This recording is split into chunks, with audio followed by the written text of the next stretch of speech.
Hello friends, आज हम class 11 की साइकोलॉजी का एक चैप्टर पढ़ेंगे जिसका नाम है अभिप्रेरणा।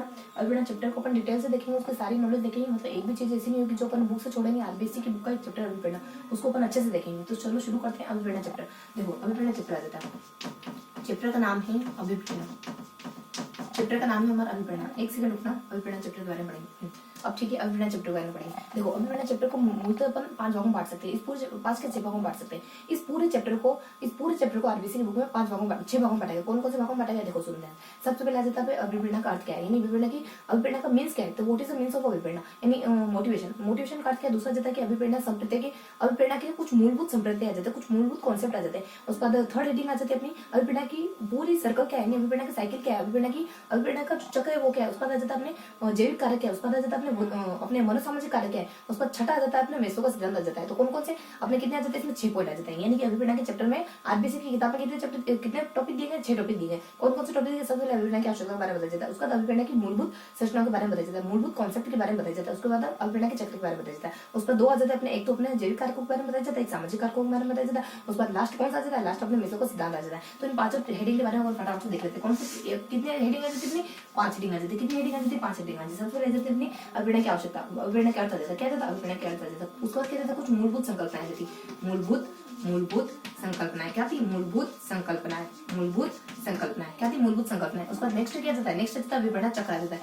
बीच में अपना चक्र आ जाएगा। उसके बाद इसके बाद भी 3 चीजें और आ जाएंगी। 3 चीजें आ जाएगी। सबसे पहले अपना जाएगी जैविक कारक आ जाएगा। क्या आ जाएगा, जैविक कारक आ जाएगा। ये सारी वो हेडिंग है जो आपकी बुक में गिवन है ना। तो जैविक कारक आ जाएगा। उसके बाद अपने क्या जाएगा, मनोवैज्ञानिक कारक आ जाएगा। आ जाएगा। उसके बाद लास्ट में सबसे इंपॉर्टेंट आ जाता है, देखो अपन यहाँ से लिख देते हैं। लास्ट में सबसे इंपॉर्टेंट आ जाता है अपने मेस्लो का सिद्धांत आ जाता है। मेस्लो का आवश्यकता पदानुक्रम का सिद्धांत आ जाता है। कितनी 5 अर्थ आ जाता है, मूलभूत संकल्पना आ जाता है। उसके बाद अपने चक्र आ जाता है, जैविक कारक, मनोवैज्ञानिक कारक, और लास्ट में अपने मेस्लो का आवश्यकता पदानुक्रम का जो सिद्धांत है वो हो जाता है। तो इन सभी हेडिंग के बारे में देखेंगे। तो फटाफट से देख लेते हैं अपन, इन सब के बारे में देख लेते हैं। देखो सबसे पहले हेडिंग देखेंगे अपन, सबसे पहले देखेंगे अपन अर्थ। देखो ट्रिक के साथ पढ़ते चलेंगे। सबसे पहले आवश्यकता के अर्थ में क्या क्या है। आवश्यकता के अर्थ में अपन मेनली ना 3 चीजें देखते हैं। सबसे पहले मोवेर के बारे में देखते हैं, और स्वाद परिभाषा के बारे में देखते हैं। अपने केटू की परिभाषा है उसको सर्किल आ जाता है। किसके बारे में देखते हैं, एक तो मोवेर के बारे में देखते हैं, मोवेर। उसके बाद केटू के बारे में देखते हैं, उसके बाद सर्किल के बारे में देखते हैं। देखो ये ट्रिक है। मोवेर यानी आवश्यकता की उत्पत्ति किससे हुई, आवश्यकता शब्द की उत्पत्ति अभिप्रेरणा शब्द की उत्पत्ति मोवेर शब्द से हुई। लेटिन भाषा में मोवेर शब्द से हुई, जिसका मतलब कि हमें मोटिवेट करना, हमारे लगातार कंटिन्यू बने रहना, किसी काम में लगातार हमारा कंटिन्यू बने रहना किसको दिखाता है कि हम बहुत ज्यादा अभिप्रेरित है। और केटू का मतलब अपने 2 व्यक्ति आ जाते हैं। एक तो हमारा जाता है मार्गन किंग आ जाता है, मार्गन किंग एक कैसे क्या जाता है, मार्गन किंग आ जाता है। एक कैसे क्या जाता है, कोल विंटो आ जाता है। इन दोनों की परिभाषा है। मार्गन किंग क्या कहते हैं, ये कहते हैं बक। क्या कहते हैं, बक। अरे तुम तो बको, हमेशा बकते रहते हो, आज भी बक दो। केटू तुम बकते हो, आज भी बक दो। ब मतलब कि बल को, यानी ये कहते हैं हमारे अंदर का बल है। बेटा क्या हमारे अंदर का बल है। उसके बाद कैसे मतलब क्या है, कर्षण है।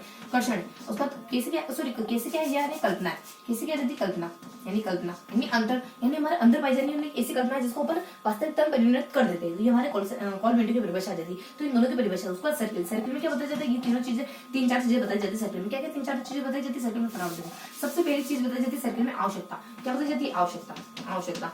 और उसके बाद सेकंड चीज क्या बताई जाती है सर्किल में। इसके बाद बताई जाती है प्रणोद। उसके बाद क्या बताया जाता है, लक्ष्य। उसका क्या बताया जाता है, लक्ष्य। तो जैसे कि हमारा भूख क्या है, हमारी आवश्यकता है। उसके बाद भोजन के बारे में पूछना क्या है, हमारा प्रणोद। अगर भोजन के बारे में अपन किससे पूछते हैं कि भाई साहब रेस्टोरेंट किधर है, तो ये हमारा जाता है। उसका लक्ष्य क्या जाता है, लक्ष्य जाता है आपको भोजन मिल जाना क्या जाता है, लक्ष्य जाता है। और उसके बाद आपकी क्रिया बिल्कुल बंद हो जाती है। तो ये अपने फर्स्ट पॉइंट पूरा क्लियर हो गया। यानी जो भी आपकी बुक में, जो भी हमारे बुक में फर्स्ट पॉइंट में दिया गया था ना, वो सारा आपने पढ़ लिया। यानी वो सारा आपने पढ़ लिया। तो फर्स्ट पॉइंट क्या पढ़ा अपने, फर्स्ट पॉइंट में 3 चीजें पढ़ी। कौन से 3 चीजें पढ़ी अपने, सबसे पहले मोवेर पढ़ा, उसको केटू पढ़ा, उसको सर्किल पढ़ा। मोवेर पढ़ा, केटू पढ़ा, सर्किल। मोवेर, केटू, सर्किल। मोवेर के बारे में क्या पढ़ा कि मोवेर शब्द से हमें अभिप्रेरणा शब्द की उत्पत्ति, इसी से हमारा मोटिवेशन शब्द बना है। और केटू हो जाता है। केटू में अपने क्या पढ़ा, 2 चीजें पढ़ी। एक तो अपने किंग पढ़ा, किंग यानी मार्गन किंग पढ़ा। एक मैंने कोल विंटो पढ़ा। 2 व्यक्तियों के नाम पढ़े। इन दोनों व्यक्तियों ने कुछ परिभाषा दी। क्या दी, बक दी मतलब बस हमारे बल के बारे में बताया, कस मतलब की कल्पना बताई गई। यानी ऐसी चीजें जो हमें कल्पना में, हमें कल्पना होती है लेकिन अपन उनको रियलिटी में बदल देते हैं। ये हमारे अभिप्रेरणा की ताकत होती है। और उसके बाद अर्थ बताया, ये सारे अर्थ में क्लियर हो गया। उसका दूसरा पॉइंट क्या पढ़ा था उन्होंने, मूलभूत संकल्पनाएं। क्या देखना था,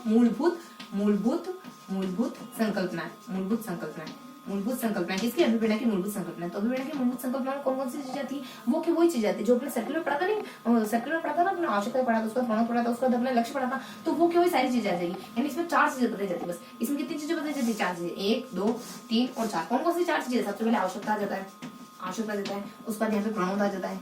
और वहां पे अपने लक्ष्य पढ़ा था ना, लास्ट में लक्ष्य आ जाता है। और यहाँ पे एक चीज और आ जाती है, यहाँ पे आ जाता है अंतर्मोद। क्या जाता है, अंतर्गुण नहीं सॉरी प्रेरक, क्या जाता है, प्रेरक आ जाता है, प्रेरक आ जाता है, क्या आता है, प्रेरक आता है। तो सबसे पहले आवश्यकता में क्या आता है, देखो आवश्यकता में ना इसमें तीन चीजें आती थी, तीनों चीजें आती थी, हिंदी अंग्रेजी गणित। देखो हिंदी में देखो कि हमारी क्या होती है, आंतरिक और बाह्य, आंतरिक और बाह्य, आंतरिक और बाह्य आवश्यकता क्या हो सकती है, आंतरिक और बाह्य दोनों हो सकती है। इसका मतलब गणित में देखेंगे क्या हो सकती है, गणित मतलब प्लस और माइनस, यानी आवश्यकता में कमी भी आती है, आवश्यकता में कमी भी आती है, आवश्यकता में अति भी आती है। और उसके बाद अपने अंग्रेजी, अंग्रेजी का आई का सिंबल है, आई मतलब की आवश्यकता क्या होती है, हमारे जो अभिप्रेरणा की साइकिल होती है ना, उसकी प्रथम यानी उसका फर्स्ट स्टेप क्या होता है, हमारी आवश्यकता होती है, ये हमारी आवश्यकता का बना देता है। उसमें प्रणोद के बारे में क्या होता है, प्रणोद के बारे में हमने पहले देखा था, वो कोई सारी जानकारी देती है। प्रणोद क्या होता है, प्रणोद में आ जाता है कि तनाव हो जाता, और उसका बाद प्रणोद में आ जाता है कि आप, और उसका बाद तनाव, आप तनाव में क्यों रहते हो, आप इतनी चिंता में क्यों रहते हो, ये सारी ट्रिक आ जाती है प्रणोद की। जैसे इसमें आ जाता है तनाव आ जाता, उसमें क्रियाशीलता रहती है ए और आप आ जाता, एक तो हमारा तनाव आता है और एक हमारी क्रियाशीलता रहती है, यानी तनाव और क्रियाशीलता, और उसके बाद आप आ जाता है, आप आ जाता है। आपसे क्या जाता है, देखो आज से आ जाता है कि हमारी आवश्यकता से उत्पन्न होता है, आज से आ जाता है कि हमारी आवश्यकता से उत्पन्न होता है। उसको पी से आ जाता है, ए से मतलब आवश्यकता से उत्पन्न होता है, पी से मतलब कि इसका संबंध प्रेरणा से होता है, किसका, इसका संबंध प्रेरणा से होता है, इसका संबंध किससे होता है, प्रेरणा से होता है। तो ये जाता है प्रणोद में। उसको प्रेरक में क्या होता है, उसको लक्ष्य में आ जाता है। देखो प्रेरक में क्या जाता है, प्रेरक में दो चीजें आ जाती है, प्रेरक में दो चीजों का समावेश होता है, किन किन चीजों का, प्रेरक में दो चीजों का समावेश होता है, समावेश होता है, इसमें दो चीजों का समावेश होता है, किन किन दो चीजों का समावेश होता है, एक तो होता है इसमें बल का, यानी कि ये हमें प्रेरक क्या करता है, हमें बल प्रदान करता है, किसका, यानी बल प्रवृत्ति, एक तो इसमें बल का समावेश होता है, एक इसका होता है आगे बढ़ने की, आगे बढ़ने की प्रवृत्ति, आगे बढ़ने की प्रवृत्ति, किसकी प्रवृत्ति, आगे बढ़ने की प्रवृत्ति, हमेशा ऑलवेज ऑलवेज अहित, यानी हमें हमेशा आगे रखता है प्रेरक। अगर हम अंदर से मोटिवेट होते हैं किसी चीज को करने के लिए, तो हमेशा जिंदगी में हमेशा हर क्षेत्र में आगे रहना चाहते हैं, तो ये होता है प्रेरक। उसके बाद बताया जाता है अपने लक्ष्य के बारे में। देखो लक्ष्य के बारे में क्या जाता है, लक्ष्य वाले ट्रिक आती है कि तीन संबंध, यानी तुम्हारे जिंदगी में तीन संबंध थे, पहले ही तुम मेरे को छोड़ के तीन अफेयर रख रहे थे, तो वो तीन संबंध भी क्या तुम्हारे कम पड़े थे क्या, जो तुमने किसी और के साथ, तुम किसी और के साथ और किसी और के प्रति आकर्षित हुए, तो इसकी ट्रिक आ जाती है कि तीन संबंध तुम्हें कम पड़ रहे थे क्या, जो तुम किसी और के प्रति आकर्षित हुए। तो देखो इसकी ट्रिक क्या जाती है, इसको थोड़ा सा मैं रफ कर लियो। देखो तीन संबंध कम पड़ रहे थे क्या, तो तीन संबंध कम पड़ रहे थे क्या, कि किसी और के प्रति तुम आकर्षित हुए, किसी और के प्रति आकर्षित, किसी और के प्रति आकर्षित, ये तीन संबंध तुम्हारे कम पड़ रहे थे कि तुम किसी और के प्रति आकर्षित हुए। मतलब कि ये जो लक्ष्य ना, ये थर्ड पोजीशन पे स्टैंड करता है, कहाँ, अभिप्रेरणा की साइकिल में। उसका संबंध, यानी इसका संबंध किससे होता है, इसका संबंध आवश्यकता से होता है। उसके बाद किसी और की तरह तीन संबंध तुम्हारे कम पड़ रहे थे, मतलब कि ये कमी के कारण उत्पन्न होता है। लक्ष्य कब उत्पन्न होता है, जब हमें किसी चीज की कमी लगती है ना, तब हमारे लक्ष्य, यानी कमी के कारण हमारा लक्ष्य ध्यान में आता है कि हमें ये लक्ष्य हमें डिसाइड करना चाहिए। उसके बाद किसी कम पड़ रहे थे, तुम किसी और के प्रति आकर्षित हुए, तो लक्ष्य हमें क्या करता है, हमें अपने और आकर्षित करता है, नौकरी में आकर्षित करता है, तब जाके हम मेहनत करते हैं, ये ज्यादा लक्ष्य। और लक्ष्य को क्या कहते हैं, लक्ष्य को ये प्रोत्साहन के नाम से जानते हैं। लक्ष्य को किस नाम से जानते हैं, प्रोत्साहन, प्रोत्साहन के नाम से, प्रोत्साहन के नाम से भी अपन लक्ष्य को जानते हैं। अब प्रोत्साहन, देखो लक्ष्य में थोड़ी सी बात और रहती है, इसके अलावा लक्ष्य में क्या होता है, जो प्रोत्साहन होता है मेनली दो प्रकार का हो सकता है। ये लक्ष्य होता है ना, दो प्रकार का हो सकता है, एक तो हो सकता है अपने सकारात्मक, एक तो पॉजिटिव और एक नकारात्मक। देखो पॉजिटिव में क्या जाता है, पॉजिटिव में भूख, पॉजिटिव में जो भी जैविक कारक है ना, वो सारे पॉजिटिव में आ जाते हैं, जैसे भूख है, प्यास है और काम है, उसका त्याग है, नींद है। तो भूख प्यास को अपन त्याग सकते हैं, लेकिन काम हम नहीं त्याग सकते। भूख प्यास यानी लोग भूख और प्यास को त्याग देते हैं, लेकिन काम त्यागते हैं, भूख प्यास त्याग देते हैं, लेकिन क्या नहीं त्यागते, नींद नहीं त्यागते और काम नहीं त्यागते। त्याग मतलब कि मनमूत्र त्याग करना। और यहाँ पे आ जाता है अपने भूख प्यास आ जाता है, भूख प्यास और त्याग और काम और नींद, ये सारे आ जाते हैं। और इधर आ जाता है अपने नेगेटिव में क्या जाता है, नेगेटिव में आ जाता है कि रोशनी को दंड दिया गया कि वो गर्मी भी सहेगी और बरसात भी सहेगी। तो इसमें आ जाता है कि तेज रोशनी आंखों में गिरना आ जाता है, उसके बाद अपने दंड देना आ जाता है, उसके बाद ठंड सहन करना आ जाता है, उसको गर्मी सहन करना आ जाता है। ये सारी चीजें इसमें आ जाती है, यानी कि रोशनी दंड वगैरह आ जाता है ना, तो ये सारी चीजें इसमें आ जाती है। यानी इन चीजों से दूर रहना आपकी आवश्यकता को पूर्ति करता है। एग्जैक्ट लिखा हुआ कि इन चीजों से दूर रहना किसी इंसान की आवश्यकता को पूर्ति करता है। तो हमने क्या पढ़ लिया, मूलभूत संकल्पना पढ़ी। तो ये सारा हमने मूलभूत संकल्पना कॉन्सेप्ट में क्लियर कर दिया। तो मूलभूत संकल्पना और कॉन्सेप्ट में कितनी चीजें पढ़ी, इसमें कितनी बड़ी, चार पढ़ी। कितनी बड़ी, चार पढ़ी। कौन कौन सी पढ़ी, सबसे पहले आवश्यकता के बारे में देखा, उसके बाद इसके प्रणोद के बारे में देखा, उसके बाद लास्ट में जो लक्ष्य था वो देखा। बस बीच में एक और चीज एक्स्ट्रा देखी अपनों ने, जो पहले नहीं देखी थी, वो क्या देखी अपनों ने, अंतर्गत देखी। आवश्यकता बन के देखा, हिंदी अंग्रेजी गणित के बारे में देखा। यानी आवश्यकता आंतरिक होती है और बाह्य हो सकती है, दोनों प्रकार की हो सकती है। आवश्यकता में कमी भी पाई जाती है, आवश्यकता में अति भी पाई जाती है। आई से क्या देखा, आवश्यकता हमने फर्स्ट नंबर के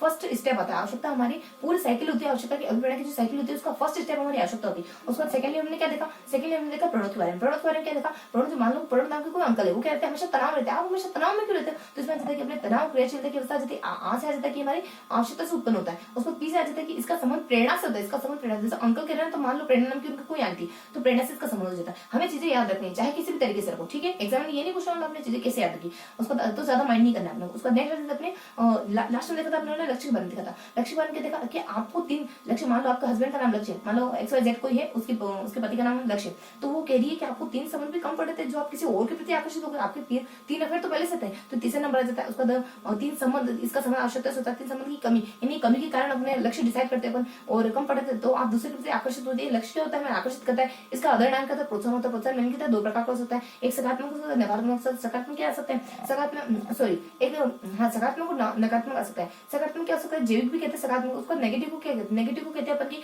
दंड वगैरह आ जाता है। जेल में जाता है, अपने भूख प्यास तो अपन त्याग सकते हैं, लेकिन क्या नहीं त्याग सकते, अपन काम नहीं त्याग सकते, नींद त्याग सकते, नींद नहीं त्याग सकते सॉरी। उसके बाद नेक्स्ट बताया जाता है अपने कि मनुष्य समाज के बाद एक और जो अभिप्राय थे उनके बारे में बताया जाता है। ऋणात्मक कौन सा बताया जाता है कि रोशनी को दंड दिया गया, उसको ना धूप में खड़ा होना है, उसको ठंड भी सहन करनी है, उसको गर्मी भी सहन करनी, तो रोशनी आ जाता है, मतलब आंखों तेज रोशनी लेना, उसके बाद ठंड सहन करना जाता है, उसके बाद गर्मी सहन करना जाता है, ये सारे इसमें जाता है। तो इन चारों टॉपिक के बारे में सब पढ़िए, तो मूलभूत संतुलन टॉपिक भी अपना पूरा क्लियर हो गया। उसके बाद नेक्स्ट टॉपिक आ जाता है। नेक्स्ट टॉपिक कौन सा पढ़ना आप लोगों को, नेक्स्ट टॉपिक पढ़ना कौन सा पढ़ना आप लोगों को, कौन सा लिखा है बताओ फटाफट। चलो इसको रफ नहीं करते हैं, इसको करने देते हैं अपने मूलभूत संकल्पना। सेकंड क्या था, मूलभूत संकल्पना। देखो थर्ड क्या देखा था अपने, थर्ड देखा था यहाँ तो अपने जो अलग से देखा था लास्ट में ही देखेंगे अपन। यहाँ अपने थर्ड देखा था चक्र के बारे में। चक्र देखो, चक्र तो सिंपल से अपन चक्र के बारे में पढ़ लेते हैं और यहाँ अभी के लिए ये रफ रखते हैं। देखो चक्र में क्या देखा, विभिन्न चक्र में कितने कंपोनेंट होते हैं, विभिन्न चक्र के मेन कितने तत्व होते हैं, सबसे पहले बनाने थे कितने 6 होते हैं। देखो सबसे पहले जाता आवश्यकता और यहाँ जाता अपना लक्ष्य प्राप्ति का व्यवहार करना, यानी लक्ष्य प्राप्ति की आप व्यवहार करोगे, आपको जा जाके चीजों को पढ़ोगे। उसका इधर 2 फॉर्मेट आ जाते हैं, इधर 2 फॉर्मेट आ जाते हैं। तो इधर सबसे पहले आ जाता अपने अंतर्नोद आ जाता है, अंतर्नोद और इधर आ जाता अपने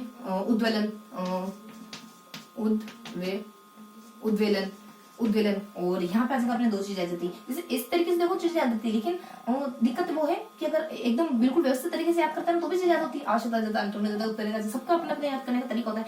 इस सब 2 चीजें याद आती है। यहाँ पे अपना उद्वेलन, तो उद्वेलन ही आ जाता है, यहाँ पे उद्वेलन आ जाता है और इस तरह आ जाता है अपने लक्ष्य प्राप्ति का व्यवहार करना और इधर लक्ष्य प्राप्ति हो जाती है। लक्ष्य एक सेकंड है ना, हाँ उधर लक्ष्य प्राप्ति हो जाती है और इधर में लक्ष्य प्राप्ति हो जाती है। तो हमने कितने इसमें 6 कंपोनेंट देखने, अपनी आवश्यकता अपन मोटिवेट रहते काम करने के लिए, पर बेचैन हो जाते हैं। देखो अंतर्नोद नाम का कोई लड़का है, उसके पास एटीएम है, क्या एटीएम है, तो ये आवश्यकता से अंतर्नोद किससे उत्पन्न होता है, आपकी आवश्यकता से उत्पन्न होता है। टी मतलब इसमें तनाव की स्थिति बन जाती है और एम मतलब साइलेंट आ जाता है ना। तो हमारी आवश्यकता क्या होती है, अंतर्नोद पैदा करती है, हमें तनाव पैदा करती है, हमें बेचैनी पैदा करती है, हम उस बेचैनी को दबाना चाह रहे हैं, इसी वजह से पढ़ते हैं, इसी वजह से नौकरी लेना चाह रहे हैं। उसके बाद उद्वेलन आ जाता है, उद्वेलन भी वही तनाव की स्थिति को उद्वेलन कहते हैं अपने। उसके बाद लक्ष्य प्राप्ति का व्यवहार, आपको बहुत सारी किताबें ले, बहुत सारे नोट्स इकट्ठे कर ले, बहुत सारे वीडियोस देखते हैं, बहुत सारे टेस्ट पेपर देते हैं, पढ़ते हैं, तो लक्ष्य प्राप्ति का व्यवहार करते हैं। लास्ट में लक्ष्य प्राप्ति मिल जाती है, एक दिन रिजल्ट आता है, उसमें आपका रोल नंबर, आपका नाम लिखा होता है, जिस दिन आप खुशी से झूम उठते हैं, तो वो दिन भी आता है आपकी जिंदगी में। तो लक्ष्य प्राप्ति आ जाता है। उसका उद्वेलन कमी, आप बिल्कुल ठप बैठ गए, आप स्कूल में गए, कुछ महीने तो बहुत अच्छे से पढ़ा है, उसके बाद बच्चे कहते हैं सर आप क्लास में कब आओगे, तो सर का क्लास में आएगा बिल्कुल ठिकाना ही नहीं है ना, किस तरीके आ जाता है। तो ऐसा नहीं करना हमें, तो उद्वेलन आ जाता है। जितना अपने एफर्ट अपने पढ़ाई में लगा ना, उतना एफर्ट अपने को बच्चों को भी देना, 100% देना अपना, जब भी अपने बच्चों के सामने जाते हैं, क्योंकि नन्हे नन्हे बच्चे उनकी क्या होती है ना, तो उनको बच्चों को अपने 100% देना हमें। तो यहाँ से अपने उद्वेलन के बारे में जाता। अब इसको देखना है अपने को आगे, ये तो अपने आवश्यकता के पूरे चक्र पर देख लिया, ये अपना सिंपल सा आवश्यकता चक्र, इसमें और कुछ आता है। तो आवश्यकता के चक्र पर देख लिया, आवश्यकता के चक्र बाद ये तीसरी हेडिंग में क्लियर हो गई। तो अपने आवश्यकता के चक्र में कितने कंपोनेंट देखे, कितने देखे 6 देखे, कितने देखे अपने 6 देखे। सबसे पहले क्या हमारी आवश्यकता थी, हमारी आवश्यकता उसका तो कहते थे हमारा अंतर्नोद जाता है। अंतर्नोद क्या होता है, अंतर्नोद मतलब कि हमारा बेचैन रहना, हमारा ललायित रहना किसी काम करने के लिए। तो इससे क्या होता है, हमारी ये आवश्यकता से उत्पन्न इसमें तनाव बहुत ज्यादा पड़ जाता है। उसको क्या होता है, उद्वेलन है, उद्वेलन की वही स्थिति होती है हमारे तनाव की स्थिति, उसको लक्ष्य प्राप्ति का व्यवहार करने जाते हैं, उसको हमारे लक्ष्य प्राप्ति हो जाती है, उसको हमारे उद्वेलन में कमी आ जाती है, हम वापस से अपन नॉर्मल स्टेट में आ जाते हैं, अब बिल्कुल एक्टिव नहीं हम। उसको चक्र बाद अपना जाता है जैविक कारक आ जाता है, उसको जैविक कारक आ जाता है, उसके बाद अपने मनोवैज्ञानिक कारक पढ़ेंगे। तो जैविक कारक अब इस हेडिंग के बाद पढ़ेंगे। जैविक कारकों में एक व्यक्ति का जिक्र होता है यहाँ पे। तो देखो जैविक कारकों मूलतः अपन कितने हेडिंग पढ़ेंगे, जैविक कारकों मूलतः 2 हेडिंग पढ़ेंगे। कितनी पढ़ेंगे, 2 हेडिंग पढ़ेंगे। सबसे पहले तो सामान्य, बिल्कुल सामान्य जानकारी देती है। जैविक कारकों बिल्कुल सामान्य जानकारी देती है। इनको जाते हमारे शेरिफ के बारे में, थोड़ी सी विशेष जानकारी देती है शेरिफ के बारे में। देखो सामान्य जानकारी क्या होती है, जैविक कारक जो होते हैं बिल्कुल जन्मजात होते हैं, आपके जन्मजात होते हैं। और ये कारक होते हैं ना, ऐसा माना जाता है कि इनके बिना आपका जीवन संभव नहीं है, यानी कि इनके बिना आपके जीवन का कोई अस्तित्व ही नहीं है, यानी आप बिना अस्तित्व के हो जाएंगे, यानी विदाउट एग्जिस्टेंस आपका क्या होता है इस दुनिया में। तो ये जन्मजात पाए जाते हैं, इनके बिना आपका कोई अस्तित्व नहीं होता है। और इनको अपन शारीरिक कारक के नाम से जानते हैं। तो बिल्कुल बेसिक्स इन्फॉर्मेशन है, तो शारीरिक कारक के नाम से जाते हैं। और थोड़ी सी स्पेसिफिक इन्फॉर्मेशन इसमें शेरिफ को लेकर आ जाती है। शेरिफ को लेकर क्या बताती है कि शेरिफ इसकी एक ट्रिक आ जाती है कि अजी आपके और प्रजा के बीच में सिर्फ संतुलन की कमी। मान लो शेरिफ नाम को राजा है, उनकी बेगम उनसे कह रही कि अजी आपके और प्रजा के बीच में सिर्फ संतुलन की कमी है, अगर आपके और प्रजा के बीच में अच्छा कोऑर्डिनेशन हो जाए ना, तो आपके लिए जय जयकार होने लग जाए, आपके पिता की तरह है। मान लो राजा अच्छा नहीं, तो उसकी वाइफ को सलाह दे रही, अजी आपके और प्रजा के बीच में सिर्फ किसकी कमी है, सिर्फ संतुलन की कमी, थोड़ा सा कोऑर्डिनेशन बैठाने की कमी, संतुलन की कमी है। अब इस ट्रिक को थोड़ा सा इलाबोरेट कर लेते हैं, इस ट्रिक को थोड़ा सा समझ लेते हैं। देखो तो अजी आपके प्रजाति में संतुलन की कमी थी ना, तो अजी से ये कहते हैं, ये शेरिफ क्या कहते हैं, अपने यहाँ देख लेते हैं। देखो यहाँ लिखती हूँ, शेरिफ क्या कहते हैं, शेरिफ क्या कहते हैं, शेरिफ क्या कहते हैं, शेरिफ यानी अजी। अजी से ये क्या मानते हैं कि अर्जित कारक को बिल्कुल नहीं मानते, ये कहते हैं अर्जित कारक को छूता नहीं। अजी आपके और प्रजा के बीच में, तो आपके और प्रजा के बीच में मतलब कि ये कहते हैं कि अजी आपके और प्रजा के बीच में अर्जित कारक को मानते हैं, और प्रजा से अपनी प्रजाति आ जाता है। ये क्या कहते हैं कि प्रजाति सभी प्रजातियों में एक जैसे क्या पाए जाते हैं, एक जैसे अभिप्रेरक पाए जाते हैं, समरूप अभिप्रेरक पाए जाते हैं। ये सभी प्रजाति में एक जैसे समरूप अभिप्रेरक पाए जाते कहते हैं। और उसका आ जाता है कि सब सिर्फ संतुलन की कमी ना, तो संतुलन से आ जाता है कि व्यक्ति क्या करता है कि अभिप्रेरकों के माध्यम से अपनी अपनी अपनी आवश्यकता को संतुलित करने की कोशिश करता है। आपके अंदर उथल पुथल मच रही, तो आपके अंदर जो ड्राइव है, आपके अंदर जो मोटिवेशन है ना, उसका इस्तेमाल करते हो आपको उथल पुथल को आप बैलेंस करने की कोशिश करोगे। आपके अंदर जो जज्बा उठ रहा है ना, उस जज्बे का इस्तेमाल करते हो। आपके अंदर जो भूचाल आ रहा है कि मेरे को यार नौकरी कब मिलेगी, इतना समय हो गया, इतने समय से बेरोजगार हूँ, घर में लोग ताने मारे, पड़ोस में लोग ताने मारे, तो ये आपके अंदर जो भूचाल उठ रहा है ना, उस भूचाल को दबाने का, संतुलित करने का तरीका होता है अभिप्रेरक। तो ये बताया जाता है यहाँ पे संतुलन करने के तरीके के बारे में। और कहते हैं कि अजी आपके और प्रजा के बीच में संतुलन की कमी है, और संतुलन की कमी बचे बताया जाता है। और अब ये बताते हैं संतुलन को महत्व, ये जो अभिप्रेरक होता है ना, संतुलन स्थापित करते हैं। और देखो ये अर्जित प्रेरक को तो नहीं मानते, लेकिन ये जैविक प्रेरक को बहुत ज्यादा मानते हैं, जैविक के फैन होते हैं बिल्कुल, यानी उनके मुरीद होते हैं। तो जैविक प्रेरक को क्या कहते हैं कि जैविक प्रेरकों में 5 चीजें आती है। वो ये अपने क्या व्यक्ति क्या त्याग सकता है, खाना त्याग सकता है, प्यास त्याग सकता है, लेकिन क्या नहीं त्याग सकता, यानी क्या नहीं त्याग सकता, एक तो काम नहीं त्याग सकता, और दूसरा अपने भूख प्यास, उसके बाद अपने काम के बारे में बताया जाता है, उसके बाद अपनी नींद के बारे में बताया जाता है। ये 2 चीजें त्याग सकता है, ये दो चीजें नहीं त्याग सकता है। तो ये अपने शरीर बताते हैं। तो इनके बारे में बताते हैं शरीर, एक तो भूख के बारे में बताते हैं, एक प्यास के बारे में बताते हैं, और एक त्याग सकता है, और एक नींद में बड़ी मात्रा है, नींद और काम है ना। तो भूख प्यास त्याग सकता है, लेकिन नींद काम नहीं त्याग सकता है। तो इसमें थोड़ा सा डिटेल से बताते हैं। जब भूख के बारे में जिक्र करते हैं ना, तो ये क्या क्या बताते हैं, तो एनोरेक्सिया नर्वोसा और बुलिमिया नर्वोसा। एनोरेक्सिया नर्वोसा अपन खाना ही नहीं खाते, बिल्कुल सुकड़े जैसे हो जाते हैं, ऐसा लगता है मोटे हो गए तो, है ना, जैसे एक्टर्स वगैरह होती है वो ऐसे सोचते हैं, उसको बुलिमिया नर्वोसा मतलब बेल की तरह ठूस के खाते होंगे, मोटे होंगे तो, लेकिन बाद में उल्टी करते, बाद में टेबलेट लेते, बाद में गोली दवाई खाते इसके लिए। तो बुलिमिया नर्वोसा भर के खाना खाते हैं। उसको तो अपने भूख प्यास के बारे में कुछ नहीं पीता। देखो अपने काम के बारे में थोड़ा सा और डिटेल से बताते हैं। काम के बारे में क्या बताते हैं, काम को ना अपन एक तो जैव सामाजिक मानते हैं, ना तो पूरी तरीके से जैविक ना तो पूरी तरीके से सामाजिक। क्योंकि क्यों नहीं मानते, क्योंकि ये आपको जन्म से तो मिलता है, ऐसा मानते हैं बहुत सारे साइकोलॉजी, बहुत सारे मनोविज्ञानी मानते हैं, लेकिन बहुत सारे ऐसे मानते हैं कि इसका ना आपके वातावरण को बहुत ज्यादा प्रभाव पड़ता है। कोई ऐसी चीज देखते हो तो आपको अंदर से ऐसी फीलिंग आती है, तो काम का इसका सामाजिक प्रभाव भी बहुत ज्यादा, जैविक प्रभाव भी हो सकता है। और यही बताते एक चीज और बता देते कि हमारे एक ग्रंथि होती है, यानी एक ग्रंथि होती है हमारी लैंगिक ग्रंथि होती है। तो लड़कियों में लैंगिक ग्रंथि का अवकाश 11 साल में होता है, लड़कों में लैंगिक ग्रंथि का अवकाश 13 साल में होता है, मतलब लड़कियों में पहले हो जाता है। ये बातें बता दी जाती है यहाँ पे, और ये सब बताया जाता है। तो हमारे शहरी भाषा को पूरा किस्सा खत्म हो जाता है, यानी जैविक कारकों को पूरा किस्सा खत्म हो गया। तो जैविक कारकों में आपने क्या चीजें 2 तरीके से देखा था, तो सामान्य जानकारी के बारे में देखा था, और एक थोड़ी विशिष्ट जानकारी के बारे में देखा। सामान्य जानकारी ये हमारे शारीर के नाम से जान सकते हैं, और विशिष्ट में देखा आपने सिर्फ शेरिफ नाम के एक व्यक्ति आ जाते हैं, इनके थ्रू देखा आपने। और जैविक के होते मनोवैज्ञानिक कारक आ जाते हैं। जैविक के बाद क्या होते हैं मनोवैज्ञानिक कारक।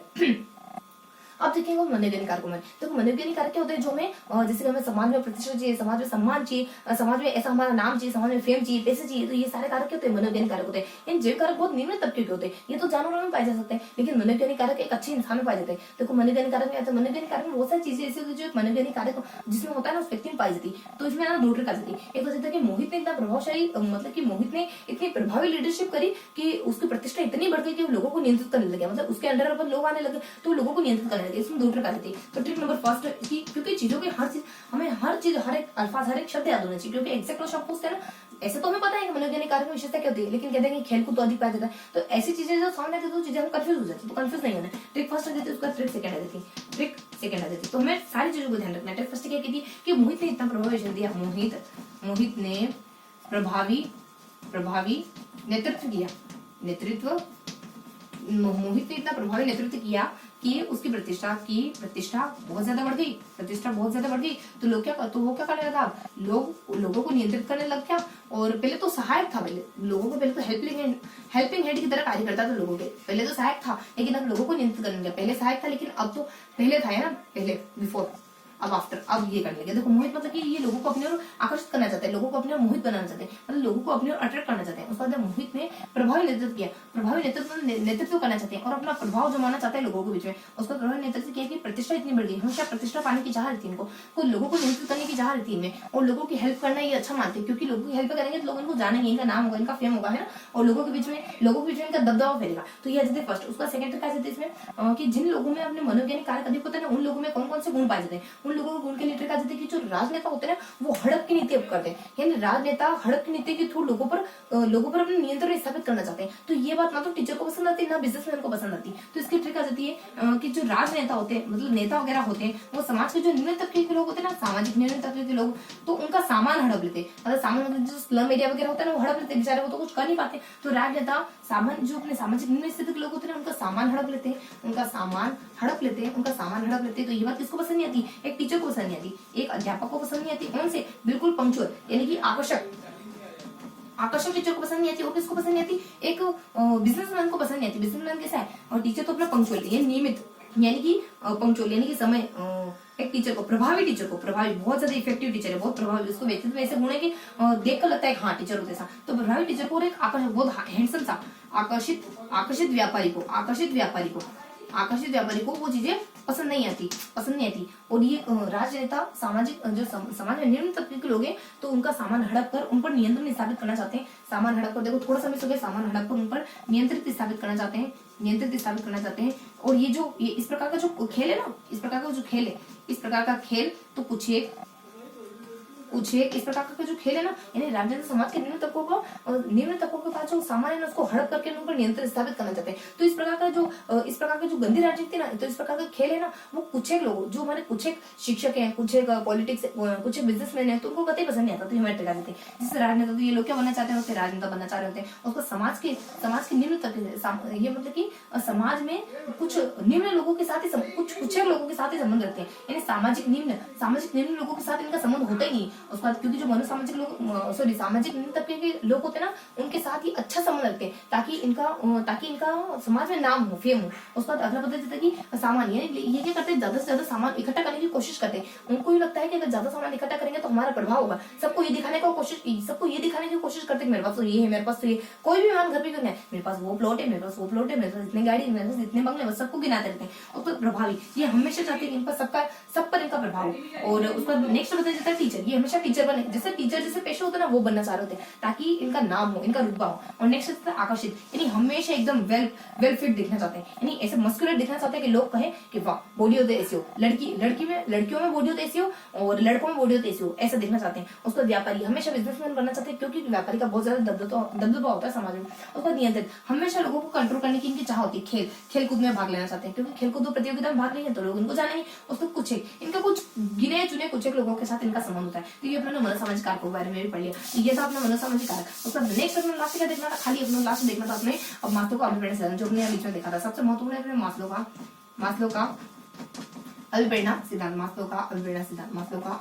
तो मास्लो के अभिप्रेरणा सिद्धांत में क्या देखेंगे? देखो मास्लो के अभिप्रेरणा सिद्धांत में अपन देखेंगे, सबसे पहले देखेंगे मास्लो का अभिप्रेरणा सिद्धांत। तो सबसे पहले हायरार्की के बारे में देखेंगे। इसकी हायरार्की तो जानते हो, इसकी हायरार्की तो बहुत बार देखो हर बार आती है, फिर चलो बना देते हैं। सबसे पहले क्या चलता है? इसमें 5 आ जाता है। सबसे पहले बेसिक लेवल पे क्या चलता है? वही भूख प्यास काम है ना, तो भूख आ जाता है, उसके बाद प्यास आ जाता है, उसके बाद अपने काम आ जाता है, उसके बाद नींद आ जाती है और इधर आ जाता है नींद आ जाती है। तो बीच में क्या आता है? त्याग आ जाता है, मतलब कि मलमूत्र त्याग करना। उसके बाद यहाँ पे एक और क्या आ जाता है? एक और अपने घर वगैरह आ जाता है, मतलब सुरक्षा, यानी अपने घर है, बंगला है, गाड़ी, मतलब बंगला गाड़ी नहीं खाली घर आ जाता है। उसका ऊपर दो क्या थे? यहाँ से अपने नौकरी आ जाते हैं, मतलब की